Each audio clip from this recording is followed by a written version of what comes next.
Hi guys, long time, no talk. So I've literally filmed in the past however many months it's been since I've uploaded a video. I have literally filmed about 5 or 6 different videos, all with the same introduction of me saying, promise I'll be more consistent with posting, sorry to keep you guys waiting so long. But the point of this video is I realize in all this time that the reason I haven't uploaded these videos and posted these videos is because there's something else that has been weighing on me that I really wanted to talk about. One of my previous videos I might have mentioned or I might not have, I don't know, so I'm just gonna go run through this really quick. So my dad passed away in December 2015 very suddenly. He was a type 1 diabetic, which is juvenile diabetic, and then in 2015, he died. I say it was sudden, but it really wasn't because all the warning signs were there. The day after Thanksgiving, he had to go to the hospital because his blood sugar dropped at work and they didn't know what to do. And he died about a week after that. So this video is about life after death. This video is about how somebody can go on knowing that their loved one is dead, and even in the moments where you think you cannot continue living, you somehow manage to do it. My grandmother hadn't heard from my father in a few days, which was very unlike him. She called the police department and had them go out and do a well check. So what that means, if you don't know, is if you have friends or family or anyone really, even like a neighbor that you're concerned about that you haven't seen them leave their house in a few days, you haven't heard from them in a few days, you can call the police department. I don't know if every state has this, but at least in Connecticut, you can call the police department and tell them the address, and they will go out and knock on the person's door. But my grandmother did this, and he had passed away. My mom and my stepdad came into work to tell me. My mom told me, and I immediately broke down. I didn't believe her, didn't believe it was real, didn't believe when she said the words, "Your father is dead." I didn't believe that it was true. My mom helped me as much as she could. My stepdad helped me as much as he could. I did very little talking. We went to the funeral home, did the basic cremation, rains in a box. That was it. Went home. My uncle, my grandfather's wife cleaned out my father's trailer that he was living in. I yelled at my grandfather and my uncle and then called them the next day to apologize. And they understood, a situation that nobody should have to deal with. Yes, we all expect our parents to die after or before us, so we know we're gonna have to make plans, but thought I'd have a little more time than I did. So he passed away. We did a celebration of life at his church. It was December, so we couldn't bury his remains. The ground was frozen. So we did a celebration of life with pictures and people told stories. And it was really, really, really nice. But then after that, everybody else's life went on, kept going. Mine didn't. I still went to work every day. I still got up and got dressed. I still took a shower. I still watched TV. I still read books. I still watched movies. I still talked to friends, sort of. I ended up talking and leaning on my cousins a lot more than my friends, but situations like this do things to people. And then, life kept going. Even in the immediate family seemed like they were moving on and I just wasn't. I kept thinking, I'm never gonna get through this, I'm never gonna survive this. And there was a period of time where I honestly didn't care if I survived it, if I got through it. I didn't care if I woke up in the morning or if I didn't wake up in the morning. That's just how I felt. But, you know, as I was sitting here being sad and upset, and feeling like I was barely getting by, life did go on. I went to Starbucks every day to get coffee, and one of my stepbrother's best friends worked there, and asked my stepbrother if he had his permission to talk to me. My stepbrother was like, hey, do you mind if I give him your number? And I was like, yeah, sure. At this point, what the F do I have to lose? So life did go on. I gained a relationship that I am still in and still very happy in. It's hard some days, obviously. Life is always hard, but we get through it. See what else happened. I bought a house. I bought my house July 2017. So I have been in the house for about 8 months. 7-8 months I have been in the house. I have 2 cats. We buried my father's ashes. I finally was able to go through his things and his pictures. They're still sitting at my mother's house because I don't have room in my house. I went to California for my father's birthday and spent his birthday with my uncle out there. I got a new job, and I still work at my old job 1 day a week. And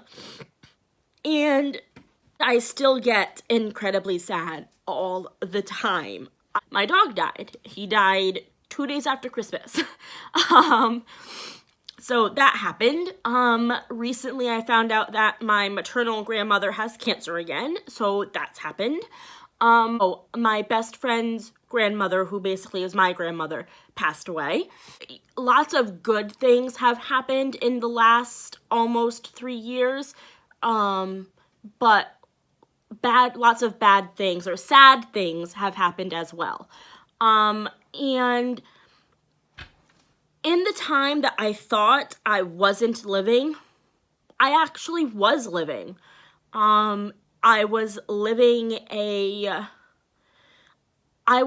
a fog. I was living in a checked out, detached, removed space. And it wasn't until recently that I realized what I was doing.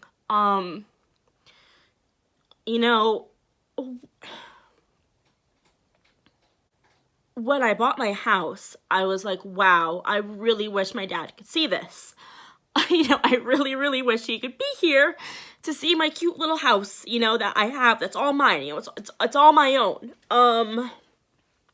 When my car died, I was like, wow, I wish my dad was here to help me fix this. My dad was a mechanic. He was always my mechanic. I had any car issues, I would just go to him and he'd take care of it.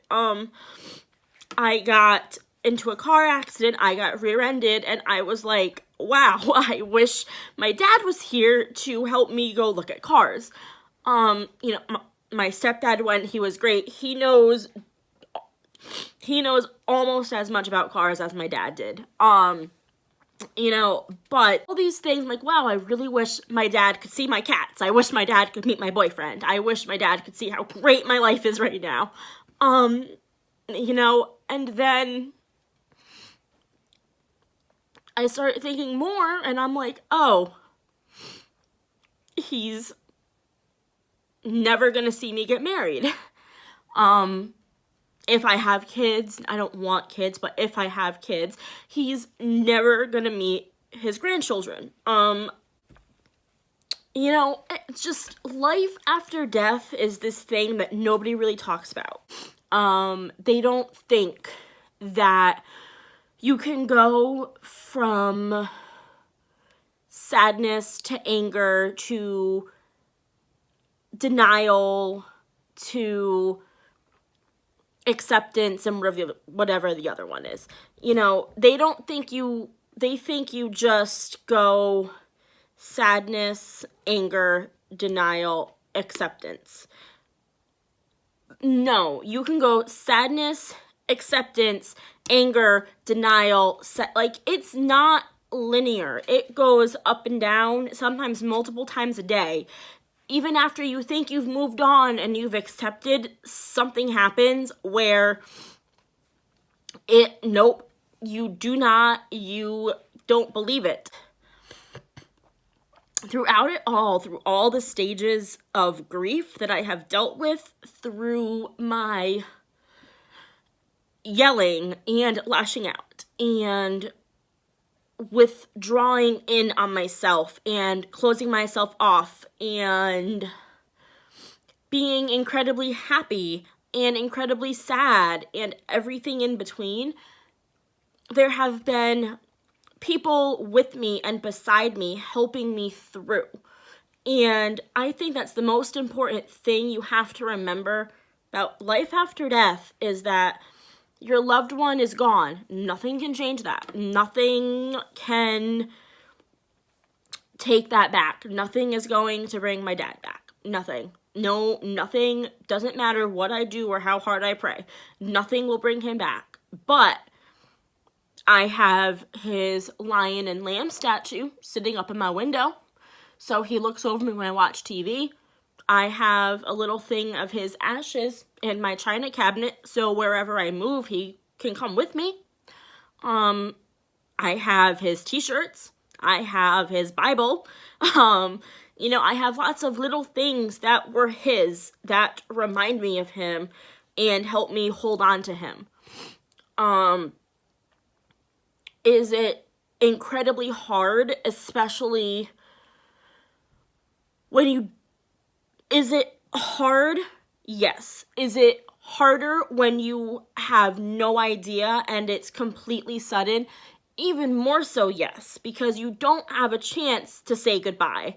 I don't think I said goodbye to my father the last time I saw him. I didn't realize that Thanksgiving was the last time I saw him. And that, I think, is the hardest thing, is knowing that I didn't say goodbye. And I didn't let him know that I loved him. When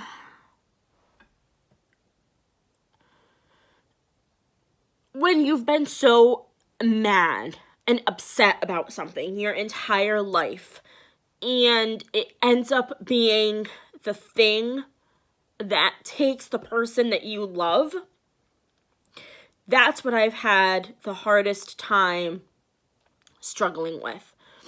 Is that the thing that I was always so mad about is the thing in the end that took him from me. Even though I knew it was going to happen, at some point, I did not think it would be when I was 23 years old. 2 months away from my 24th birthday. So, is life after death possible? Yes, absolutely. I am living it. I am living my life after death. Is it hard? Incredibly hard? Yes. Some days I still don't want to get out of bed. But you know what? I do it. I get out of bed because I know that's what he would want me to do. And if I'm having a really bad day, I always know that I can talk to somebody. That is what has been weighing on my heart these last few months. That is why I haven't really posted anything, because I felt like there was something else that I needed to say beyond the shallow things that I post about. You know, death is a scary topic. Nobody really likes to talk about it. You can't do that. Death is real. Death happens all around us. But yeah, that is my life after death story. I know this video, or a video like this, has probably been done a bajillion times, but it was something I wanted to say. I wanted to get it off my chest. I will see you guys in my next video. Bye, guys. Mwah.